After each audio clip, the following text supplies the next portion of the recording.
100% కూడా ఈ విశాఖ దక్షిణ నియోజకవర్గంలో ఉన్న తెలుగుదేశం పార్టీ ఒక ప్రతి కార్యకర్తని కూడా కంటికి పాపల కడుపును పుట్టిన బిడ్డలా కాపాడుతున్న వ్యక్తి ఎవరైనా ఉన్నారంటే తెలుగుదేశం పార్టీ ఇన్ఛార్జ్ వర్యులు మన గౌరవ సీతారాం సుధాకర్ గారు. అలాగే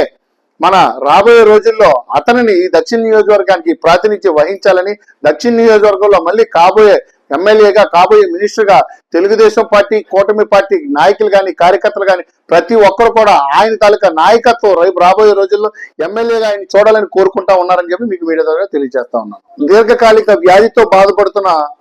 పెదిరెడ్ల హరి అనే ఒక యువకుడికి సుమారు 28 లక్షల రూపాయలు ఖర్చుతో కూడుకున్న వైద్యం అవసరమైతే ఆ అవసరానికి తగ్గట్టుగా గౌరవ రాష్ట్ర ముఖ్యమంత్రి వర్యులు నారా చంద్రబాబు నాయుడు గారి దగ్గర ఎల్ఓసి తీసుకొని ఆ 28 లక్షల రూపాయలు 24 లక్షలు ఎల్ఓసి వస్తే ఆపరేషన్ కి ఏర్పాటు చేయించడం జరిగింది. ఏదైతే ఆ 4 లక్షలు తక్కువ బ్యాలెన్స్ ఉందో ఆయన తాలూకా సొంత నిధులతో ఆ 4 లక్షల రూపాయలు కూడా ఆయన సొంత డబ్బులతో డిపాజిట్ ఏదైతే హాస్పిటల్కి ఖర్చు పెట్టి ఆ 4 లక్షలు ప్లస్ గౌరవ రాష్ట్ర ముఖ్యమంత్రి వర్యులు నారా చంద్రబాబు నాయుడు గారు ఇచ్చిన ఎల్ఓసి 24 లక్షలు కలిపి 28 లక్షలతో ఆ యువకుడికి పునర్జీవం పోయడం జరిగిందని చెప్పేసి మీకు మీడియా ద్వారా తెలియజేస్తా ఉన్నాను.